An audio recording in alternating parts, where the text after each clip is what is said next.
Great to have you back if you're back. I don't think anybody sees this right now, but we'll start in just a second anyway. So, this is T minus 2 days before we start the Quickstart Bootcamp on Monday. And all this week, I'm sharing with you some keys to the doorways of getting your coaching business started, some what I like to call distinctions, which are elements that once you have them, you're equipped to deal with the issue or challenges or things that stop you on your way to getting things started. And today we're talking about, as you probably can see, comfort zones. Comfort zones. So, so I'm gonna start with a story here around comfort zones specifically because comfort zones are different for everybody. Like everybody talks about this idea of being in your comfort zone or that something's uncomfortable for them, and like, what does that really mean, comfort? And so I think we need to start with a little bit of a common understanding of that first, so we can get into like this issue of comfort or comfort zones and how to handle it, like what actual distinctions can really support you in this. So this distinction comfort zone is a critical piece. I was watching today, wasting time watching a video, as I sometimes do. And this video was an individual who has made his career selling hot sauce. Okay, he sells hot sauce. That is his job. Okay. Now, what is he doing making videos and putting them on YouTube? Well, he's marketing his business, right? And he has actually gotten some of the top names in the world. We're talking about well-known celebrities, and scientists and luminaries to come on this guy's show. It's called First We Feast, I think, is the YouTube channel. And then what they do is they line up chicken wings with different types of hot sauce that I guess much of this hot sauce he actually produces. I don't know if it's all of it, but the original, the first couple levels are really low in the hotness range, like I think they call them Scoville units, and then they ramp up the heat every time until they get to the point where they're at like 2 million Scovilles, which is just, basically it's a medical problem to eat something that's that hot. But they make hot sauce like this for some people, I guess. So the point being, though, this guy interviews these celebrities, and they eat chicken wings that get hotter and hotter and hotter throughout the throughout the interview. He has them eat the chicken wing, and then he asks them an question, and goes on to the next chicken wing, right? So what he said, and I actually saw this other video where he's talking about how he does this with a pepper guru, I guess, and he's explaining that when I give these celebrities the really hot stuff, when I give these celebrities something that's really uncomfortable for them to eat, people open up. I can ask them the tough and private questions, and normally these celebrities, they have this very specific set of rails that they run on, and kind of pat answers that they use to kind of deflect the really the questions that try to get inside their private world and their opinions and things that maybe wouldn't be the best thing for their career. But when they just ate this 2 million Scoville ghost pepper sauce on it with a chicken wing, and they're bleeding out of their eyes, they open up. They just answer the question. Their defense mechanism goes down. They loosen up. They get more flexible, and he literally says it's like the discomfort, the pain, actually gets something out of these celebrities that most interviewers don't. And I've watched a couple of these, and these guys are like, I've never done an interview like this in my life, right? So it made me realize, that discomfort was actually kind of useful in a way. It brought something out of people that would never come out had they stayed in their little box, right? Their little defense box, their little comfort zone, if you will, their box of safety box, right?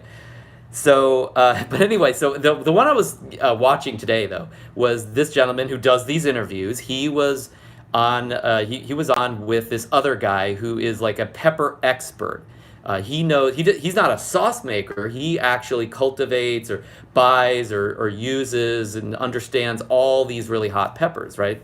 And so in this particular video, they were going to eat three different or one or two different peppers, and the expert is like, well, this one is the scorpion pepper, which is very hot, and this one is the ghost pepper, which is actually not really as hot as people think, and this one is the Carolina Reaper, and that's the hottest pepper that anyone's ever eaten. And so they lined these up, and finally they said, we're going to eat the hottest one. We're going to eat the Carolina Reaper. And so before they ate it, though, the guy that's got the sauce show, he asked this pepper expert, he said, so how do you handle the discomfort of these peppers? How do you handle the heat? How do you deal with it? And the guy says, he said some things like, I just try not to think about it. And the guy said, yeah, I try not to think about it as well. But like that doesn't really work, because when you're trying to avoid massive burning pain and all in your entire face basically coming out every pore of your body, it's kind of hard to do that, kind of hard to ignore. So the gentleman finally said, I'm just used to it. I've built up a tolerance to it. I do it a lot. In fact, he said, right before they were about to eat the peppers, he said, it's been a week since I've done it, so I'm a little out of practice. I'm kind of worried in terms of how I'm going to handle it. So, he hadn't done it for a week. This is a guy evidently that does this all the time. He hasn't done it for a week, and literally just after a week, he's out of practice, right? He's a little worried about how he's going to handle the heat of this hottest pepper in the world, right? Which he has eaten before, and he talks about it like it's just a food. Like most of us would go to the hospital having eaten one of these, or even looked at one. So I started to realize, gosh, these are some keys to dealing with this thing that we all deal with, this comfort zone idea. Dealing with the pain or discomfort of doing something we know that is not exactly comfortable for us right now. But also, what was interesting is that it generated some value, like it opens you up. The pain or discomfort actually makes more of you. You give more when you're in that place because you're not concentrating on protecting yourself anymore. You've turned that off, you've given up, and you're just like, let's just do it. Let's just go. It's a different individual shows up, a different person shows up when you're outside your comfort zone.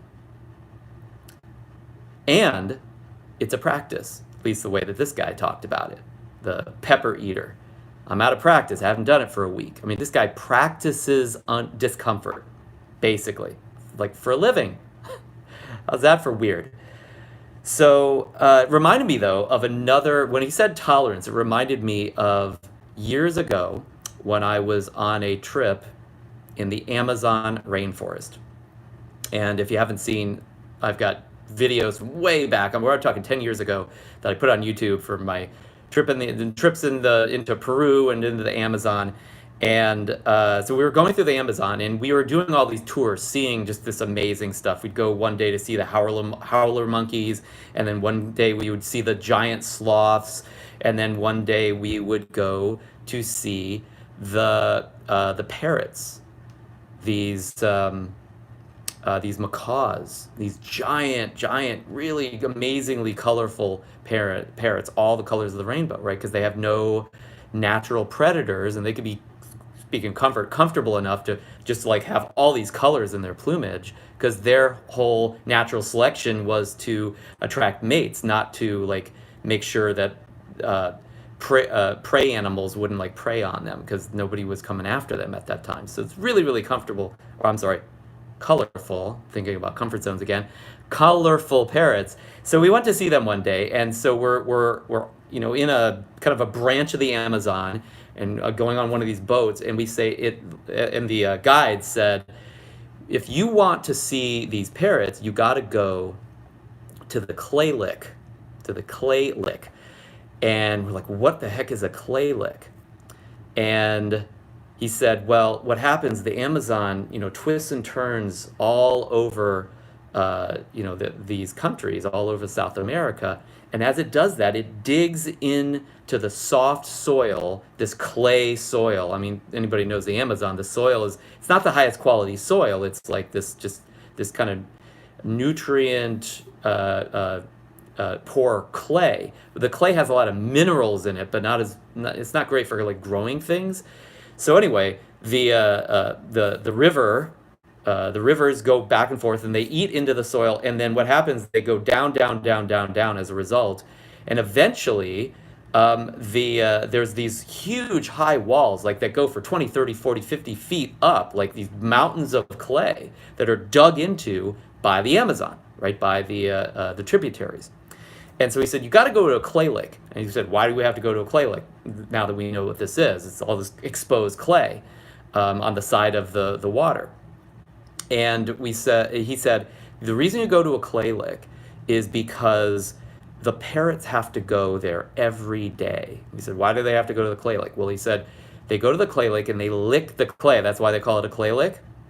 They lick this clay, and the clay has these minerals that detoxify the fruit that they eat, because these parrots, in order to feed, in order to just survive, they have to go eat like green fruit before it's ripe. You got to eat this fruit before it's ripe, and so it's poison, right? Like fruit that's not ripe yet has got all these toxins in it so that nobody will eat it, and of course there's all these animals in the Amazon that are competing for the fruit. So in order to get the fruit, in order to eat and actually stay alive, you have to eat it first. You have to eat it before any of the other animals can eat it, and none of the animals can eat the green fruit, the unripe fruit. They just can't, right? So so the point of the matter is, these parrots eat the toxic fruit and immediately go over to the clay lake so they can detoxify. They can detoxify with all the minerals in the clay, the fruit, right? But eventually they actually don't need as much. They don't need as much of this clay. And we said, well, why? And he said, well, they build up a tolerance to the green fruit. And I thought, wow, thinking about it today, and we're about to talk about it, there is a great example of where you have an opportunity that's not easy to deal with, but it's still an opportunity. You've got this opportunity to get the fruit, to get what you need, but it's not going to be easy, and you have to find ways to defend yourself from the challenge, the toxicity, the discomfort of that opportunity. And so these parrots had this strategy for dealing with this. They didn't just go eat fruit randomly. It wasn't just that easy. Even in the Amazon, you think, wow, there's fruit everywhere. That's not going to be a problem. And yet these parrots, who are some of the most successful animals in the Amazon, they had to deal with getting out of what would be comfortable. They'd rather just eat ripe bananas all day, ripe berries all day, but they can't. And they can't because they've got to compete. They've got to get to it before anybody else. It's uncomfortable to do that. Guys, it looks like our that is needed to handle something that's very uncomfortable. It's not easy to do.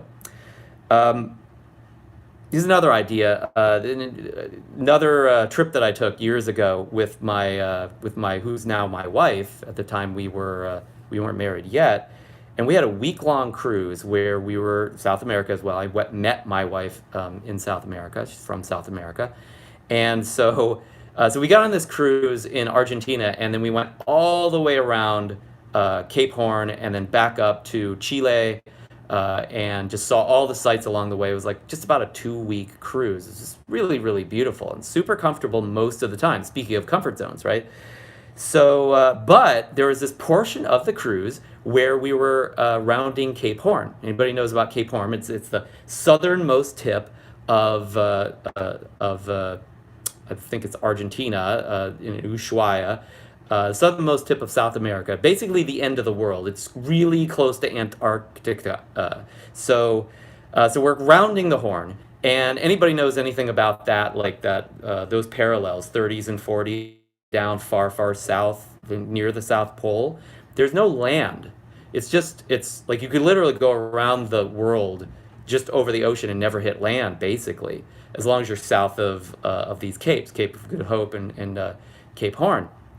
So the wind is not obstructed, and because the wind's not obstructed, it blows like hurricane force all the time, just all the time. Like a light day is like 30 knots, right? And of course that kicks up waves. It's hell. I mean, you if you're in a small craft, you're trying to survive through that, right? So anyway, we're rounding Cape Horn in this luxurious cruise ship, which should be pretty easy, but the waves are still, we're talking about 10 to 30 foot waves that we're inching through here, rounding Cape Horn. So it's kind of exciting. We're going up and down and up and down. And you go outside and it's freezing. I mean, it's basically close to freezing, and the wind is just like 20, 30 knots with gusts past that, okay? So everybody just kind of checks it out and gets blown away and then goes in because it's pretty uncomfortable to be out there for a while. And so I'm here with my family and my girlfriend at the time, and we're saying, my family's crazy, all entrepreneurs, and we all said, let's get in the hot tub. Nobody's in the hot tub right now because the hot tub water and the pool water is splashing around because the cruise ship is going crazy. And we're like, let's get in the hot tub. Let's get in our bathing suits, get in the hot tub, and we'll be warm, and it'll be freezing out, and we'll be going around like the end of the world. We'll be like, this is the hot tub at the end of the world for us, right? And we thought that would just like really be cool thing to do. And so somehow I convinced my wife, you're going to come with us and you're going to do this. And she said, yeah, I'll come in a few minutes. So we all, kind of run across the pool area, which is freezing. And we got our towels and trying to keep warm, get rid of them, jump in the hot tub. It's fine. It's hot. And we're getting splashed by spray from all the waves and everything. But we're good, right? Like we're just laughing and having a good time. And so I see my girlfriend at the time, my wife now, she's got her bathing suit on. She's got this little towel, and she's like inside, like looking out, like getting ready to run so she could join us in the hot tub. And she comes out a little bit and it's cold, and she kind of shrinks back, and then she comes out a little bit and it's cold, she shrinks back, and the water's splashing, and she's kind of slipping because things are up and down, all over the place. And finally, she's there for like a minute or two, and we're looking at her kind of pointing and laughing, having fun. And she's like, she just leaves. She's out. And she did not join us in the hot tub. And I realized, this was uncomfortable, but we're having a good time at the same time, right? It's uncomfortable, but we're laughing and having a great time. And I thought back to what I just saw today, this video of these guys eating these peppers, and they're sitting there crying and freaking out, but they're laughing at the same time and hugging each other and talking about the experience. And of course, they've got great content for YouTube.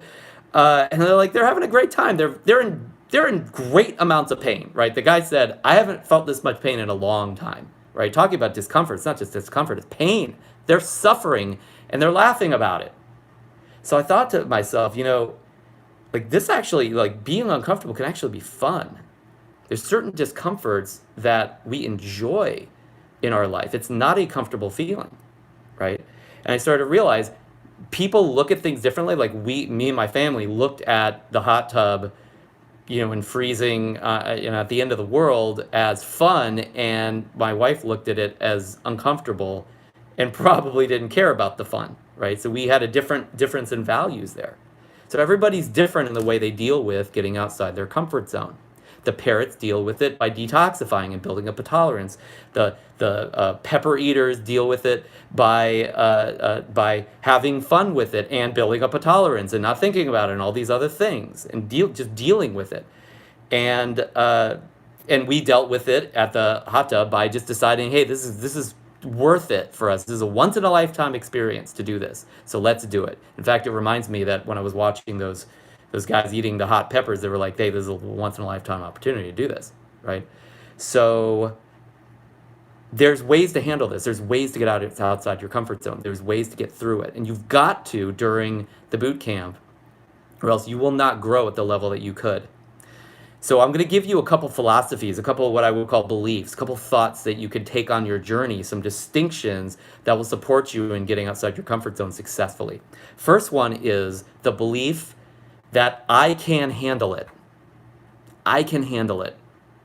If you believe you can handle it, then you have a much better opportunity to actually follow through on it versus believing you can't or you won't. Very, very simple. But you see people do a lot of stuff, a lot of uncomfortable things, but they're probably avoiding it like crazy if they don't think they can handle it. If they think they can, they'll do it. Now, what's the difference between whether you can or can't handle it? Handle it, so to speak. What does handling it mean? For the most part, handling it means just doing it, right?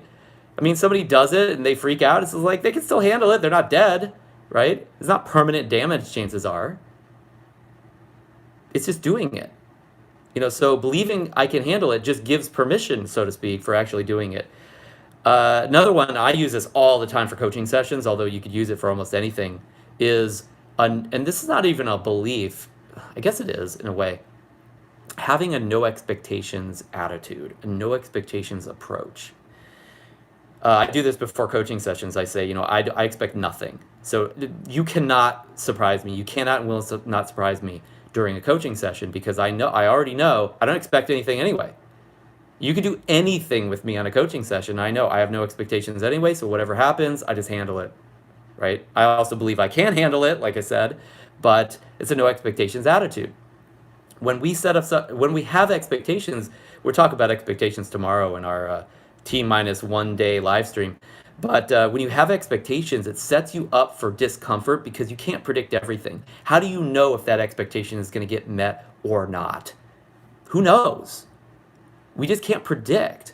So you have no expectations, all of a sudden, it's not as uncomfortable when something happens that you didn't expect or you didn't want or you were hoping you could avoid. You're like, man, maybe that'll happen. I don't expect it either way. Great way to help you to move past your comfort zone and actually have it be actually comfortable. Next belief, the belief that getting outside your comfort zone is a muscle. This is a muscle.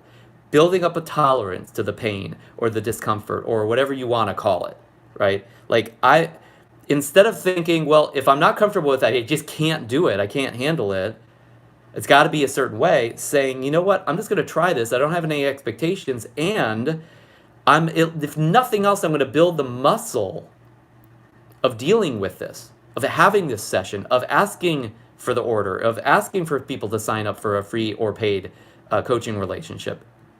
I'm going to build up the tolerance, the muscle, the ability to do that and survive through it and get through it or even maybe enjoy it. So this is a muscle. So, getting into a place where you're uncomfortable, it'll either become comfortable or you build up a tolerance to that level of discomfort. There's plenty of people that do that every day in their job, every day. You could do it for, 3 to 5 hours a week doing your prospecting. You could do it for 3 to 5 hours a week running your free sessions. You could do it for a couple hours a week doing whatever you need to do in your business that's not usual for you. You can do that. But these beliefs are usually needed to get to the point where you actually will allow yourself to do it. Because the inside game, if you will, needs to be won before you can win the outer one.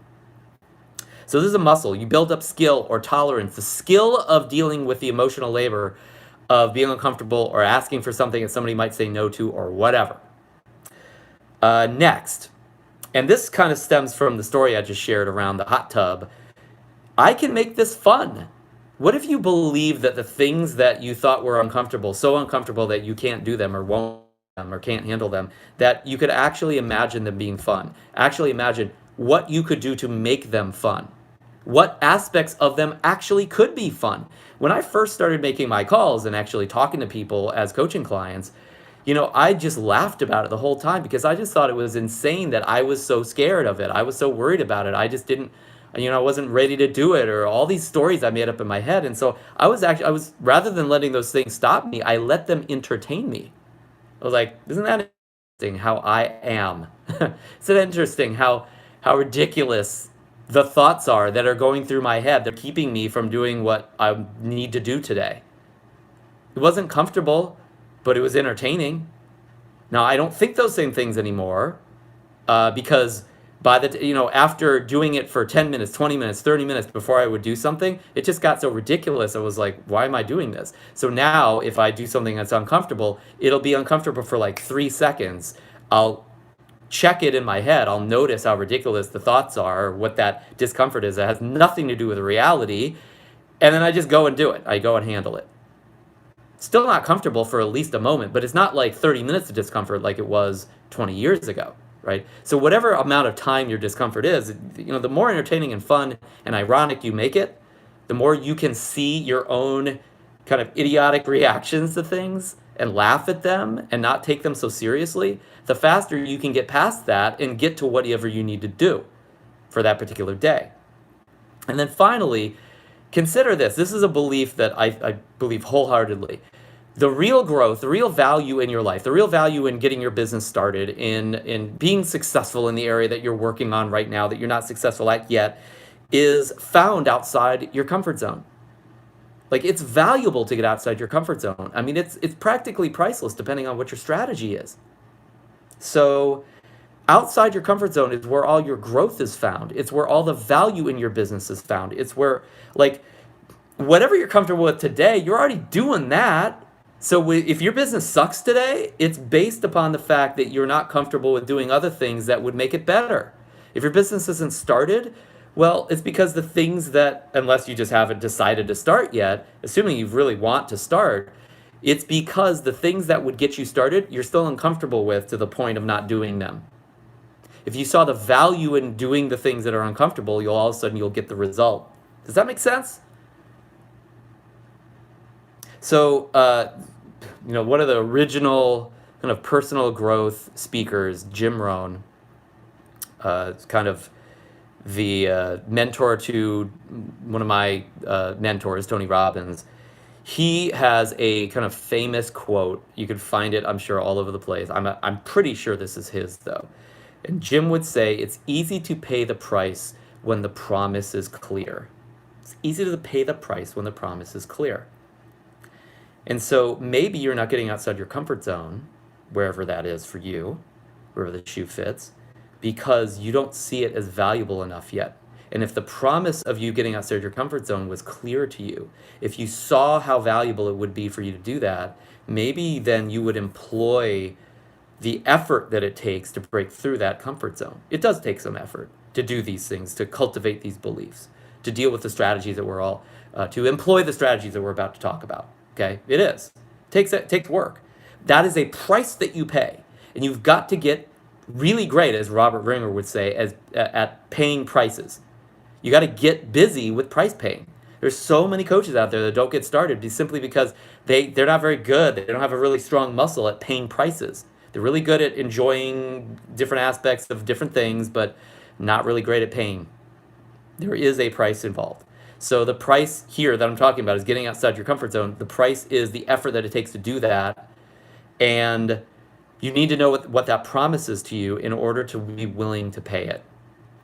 And my belief is there's infinite value outside my comfort zone if I'm strategic about it and I'm planning out like what really makes sense for me to be uncomfortable about. That it's not easy. A couple weeks ago, we did this huge launch. It's one that may have actually brought you to the boot camp. And I was up all day and night writing emails for my partner who told me this is exactly how we need to do it. I was setting up pages. I was, this was not comfortable for me. I didn't like the schedule of 3 o'clock a.m.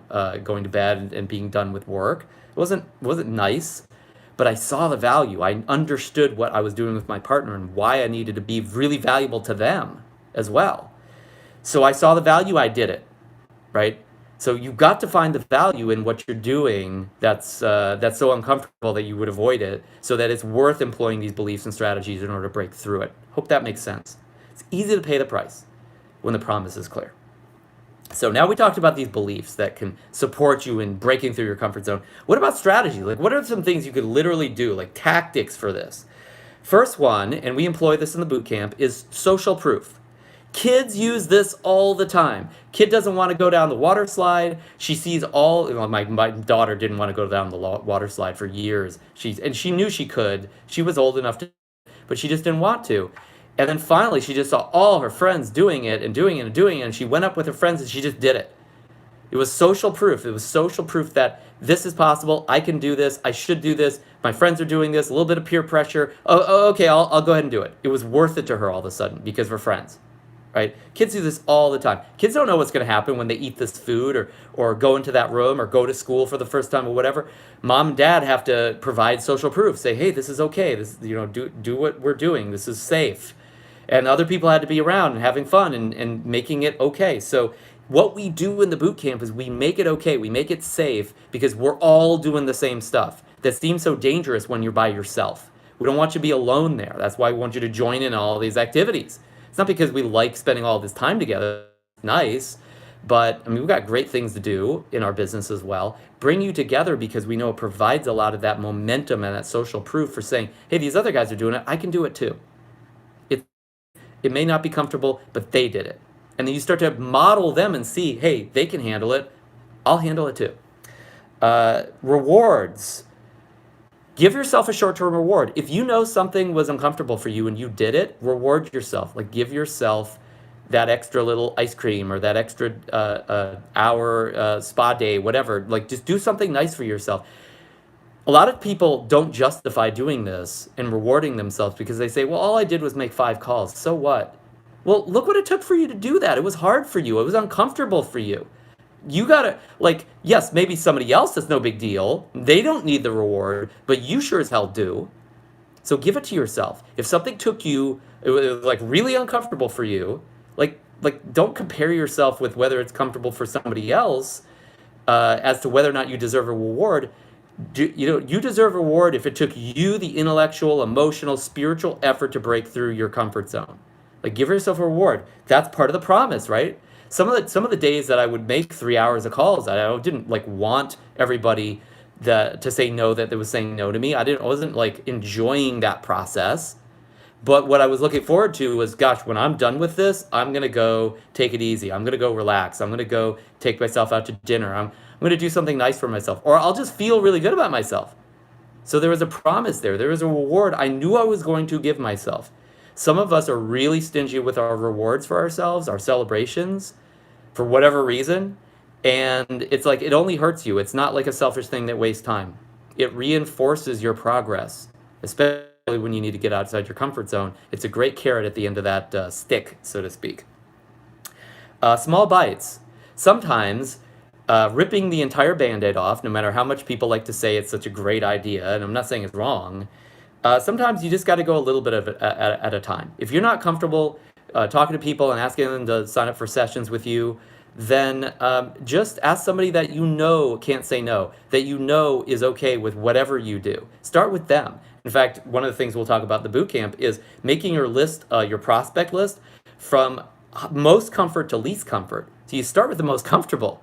You build up that tolerance, you get some momentum, and then you're used to like calling almost anybody, right? I mean, I got to the point where I could coach anybody, but I mean, that took a while. It took hundreds of clients before I got to that point where that just was my world that I was really strong in. Okay, so to be willing to take small bites and give yourself small or big rewards as you take those small bites. Sprinting. Sometimes time is part of this. Sometimes the more time you spend in discomfort, in an uncomfortable place, the more challenging it is to repeat that. So do a sprint. Say, I'm only going to put a half hour into this, or I'm gonna do this for 5 minutes. A lot of times when I work with a client and there's something that seems like it should be really easy for them to do, but they're not doing it, or should be something that they want to do or they need to do, and it's not like too super scary, but it's something that they are just procrastinating on, I asked them just to spend 5 minutes on it. I was like, can you spend 5 minutes? You know you can do that. Yes.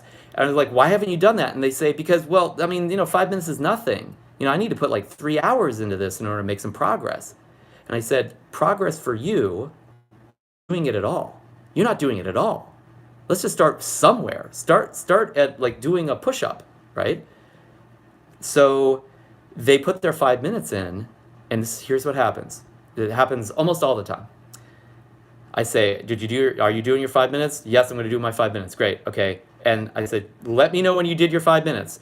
And then they will text me or call me or let me know. And they'll say, oh, you know what? I just did 30 minutes. because once they got comfortable in actually doing it, they broke through the resistance of doing it. Well, then they could just, it's easy to keep doing it once you're doing it, right? So, but set your eyes on a very small period of time, something short. Make it a sprint. I'm working with a team member right now on what we call Scrum methodology. And Scrum methodology utilizes several different aspects of like improvement and different like corporate framework for producing products in an incremental way. So I don't want to get into the technical side of it. Feel free to look up Scrum and read the book if you want to. But they have these things called sprints. And a sprint is a very short period of work. It's like classically it's like 1 to 3 weeks long. And I'm doing my sprints with my partner over a period of, let's say, 3 to 7 days or so. So very, very short periods of time. But during the sprint, we talk every day.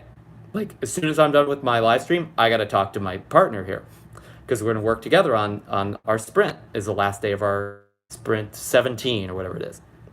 So what works about a sprint is that we know it has a start and end to it, and that once it's done, we don't have to keep working. We can just go back to our comfort zone, right? But during that sprint, we don't get to stay in our comfort zone. We need to really put some intense effort into and have daily social proof and support and accountability from each other to keep going and to get something done. And we set in it what's called an increment, which is basically a goal, short-term goal for the sprint, so that we can know, hey, we accomplished something, we won the game, right? We won this sprint, we did it, and then we know we could lose too. Like there's plenty of sprints where we lose, we don't get the increment done, we don't achieve the goal, right?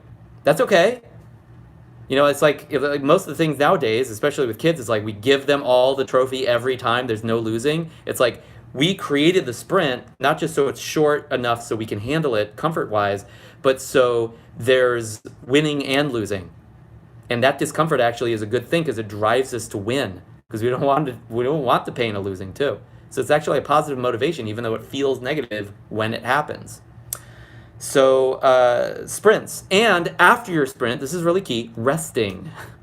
Do your half hour and then go take a nap, go meditate. Go do something fun. There's so many different ways you could approach like a short burst of activity. So you can break through your comfort zone during that time. You employ your energy to do it, and then take it easy. Give yourself a little bit of a reward. And part of this it's another way to look at it, another tactic or strategy you can use to get out of your comfort zone and get the growth that you need is gamify this. Make it a game. Ask yourself, okay, this thing that I need to do or this accomplishment that is very uncomfortable for me, what's the game? What does the goal look like? Because in games, they have goals. What are the rules of the game and the boundaries that I need to employ for myself? And what are the actions? What are the tactics of this game as well? When you're in Quickstart Bootcamp, it's a game. That's all it is. It's the game of getting your coaching business started. And so we play this game, and there are scores. There are prospecting hours and free sessions set and run, and there are new paying clients and income. Those are the scores of the game. And some people don't even play it. Some people play it and they lose, so to speak, and some people play it and they win. That's just what games look like, right? So if you gamify this, then it's like it's not comfortable to kick the ball and try to get the ball in the hole and then you lose, and none of that's really comfortable. But competitors know that they need to play full out, and they need to play to win, even though they can't predict whether they'll win or not. So in a game, when we make it a game, it's like it's okay to win or lose. It's not like you'll die. It's just, hey, I didn't win the game today. I can go play another one tomorrow. So create a game for yourself. And finally, set up some accountability. During the boot camp, we will have accountability. So you can use our accountability during my coaching sessions and with your coaches, and you could even employ it in your masterminds if you want, to get accountability from each other so that you have some not only momentum from social proof, but an expectation of what the game is, that you're going to follow through on what you promise. A lot of times we will not get out of our comfort zone for ourselves selfishly, but we'll do it when we commit to somebody else because we don't want to look bad to them, or we don't want to betray them. We don't want to disappoint them. So gamify it and set up some accountability. Use social proof, short-term rewards, sprints, and small bites, and you will get out of your comfort zone enough to accomplish what you need to accomplish in the boot camp. And just remember this, I just wrote this down. I'll share this with you and want to make sure we see it both on YouTube and Facebook. I've got 2 different cameras here. Discomfort is really all it is. It's the way to get from A to B. It's just that simple. Discomfort is the line between point A and point B. You want to get to point B, you need to go through discomfort. Yes, there are some things in life where you won't need to do this, and they'll just happen automatically. But whatever your point B is, wherever you are now, the distance between the two is discomfort. The strategy to get to the next level, to get to B, is discomfort. Now, again, obviously, don't just do things to be uncomfortable. You could do all sorts of dumb stuff that just makes you uncomfortable and doesn't really get you to point B. So yes, you got to be strategic. I mean, it's more complex than this, right? I'm oversimplifying. But discomfort is the path. There's a book I would suggest to you that kind of goes along with the same lines called The Obstacle is the Way.